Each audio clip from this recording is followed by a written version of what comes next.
LMD Magazine and EFM present Biz Talk, taking an in-depth look at today's biz landscape.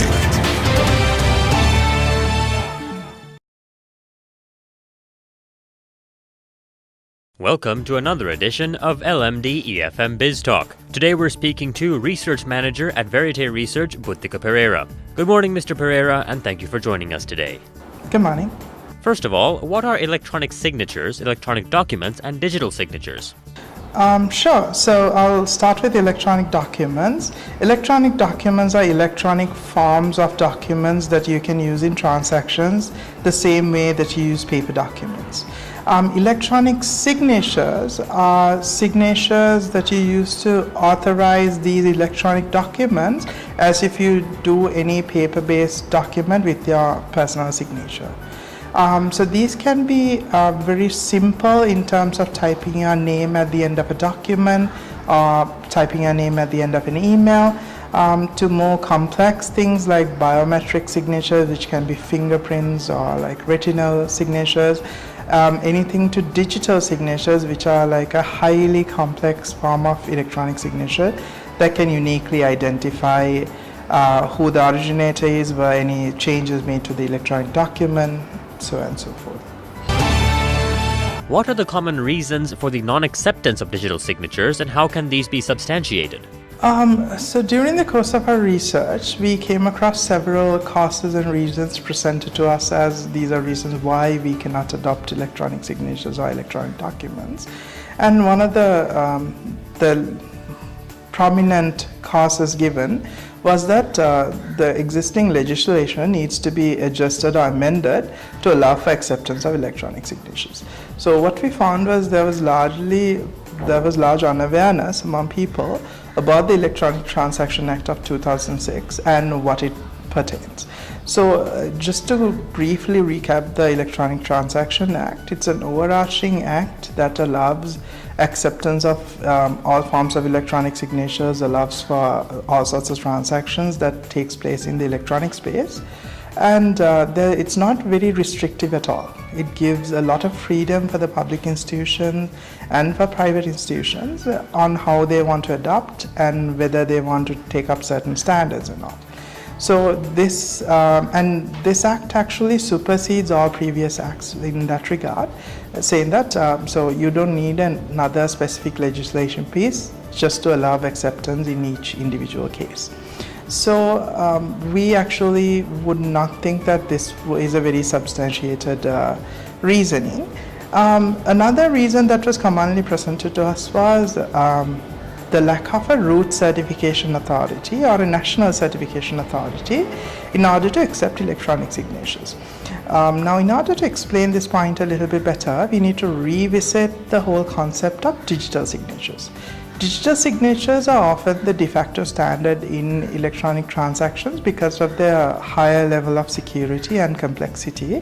It allows a user to be uniquely identified as an originator of a document, also allows somebody to track the changes that was made to the document. So if there was any tampering done in the electronic space, that can be tracked.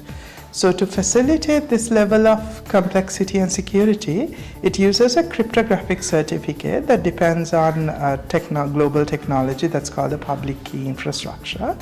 And in order for this to function, this the cryptographic certificate needs to be issued by a certificate service provider. So the global administrator for this actually says that they have audit standards that make sure that these issuers of these certificates follow certain protocols and certain guidelines, and calls this process the accreditation process. So in order to be accredited, you need to meet certain guidelines and you need to pay a fee that's largely quite a bit of a sum.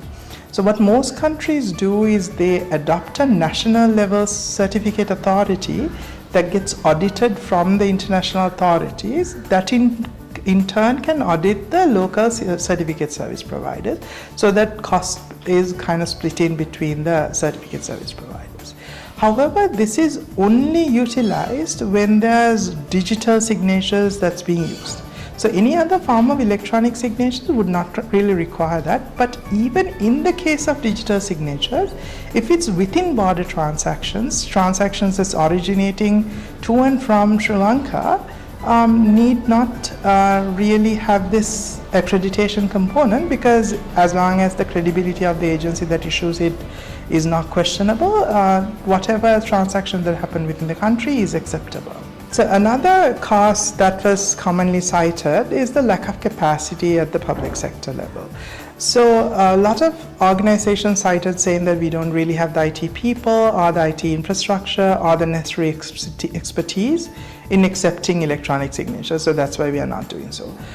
So one question to raise here is that if you really think this is a national priority, where Sri Lanka's export competitiveness is at risk and where we are struggling as a country to compete with the world, should lack of capacity or lack of resources be cited as a cause?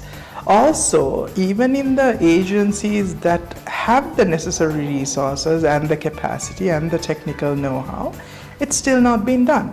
So, I mean, you might not need national level adoptance straight away. Even a stepwise adoption would have been done. Fine. But since 2006 to today, it's been a decade. It's actually over a decade, and the lack of implementation is shocking. Is bureaucratic resistance a challenge, and if so, what can help resolve this?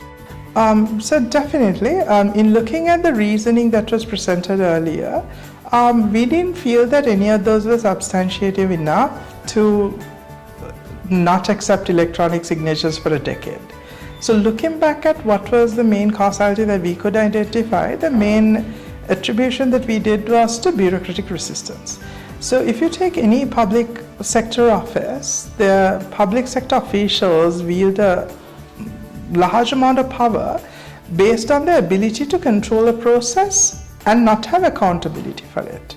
So the question here is, like, a simple document clerk at a public institution wields so much of power over the person that's coming to them in order to get them to perform their duty, simply because there's no transparency or accountability in the process. If it's a bunch of files that needs to be processed in order to get something done, the clerk controls what file goes on top, what file doesn't get to the pile at all, and all of this power is it's tempting enough that you actually resist adopting something like electronic signatures, even though it's going to make your job a whole lot easier and benefit the public a lot.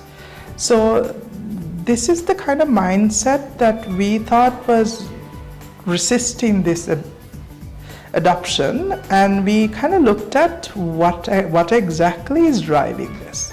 So we attributed this to one, again, the mindset of the officials.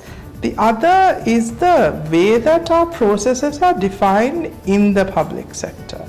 So in order to address both of these concerns, we actually thought that was a bit beyond the electronic signature purview. So we took a step back and thought, what can actually help facilitate this process and the adoption of electronic signatures, especially at the public sector? So one thing that we arrived at was that if you can issue a set of guidelines saying that, look, this needs to be adopted in this manner and in this form so that you can get your work done, and this needs to be adopted by this timeline. So largely the purview of electronic signatures in Sri Lanka falls under the Ministry of Digital Infrastructure, Telecommunication and Digital Infrastructure, and we think it's best that a set of guidelines come from them, giving directions to public officials on how to adopt this and what are the benefits in adopting this. And this is targeted at sort of changing that mindset, saying that this is not something that you're optionally required to do, but something that you have to do, and this is how you do it.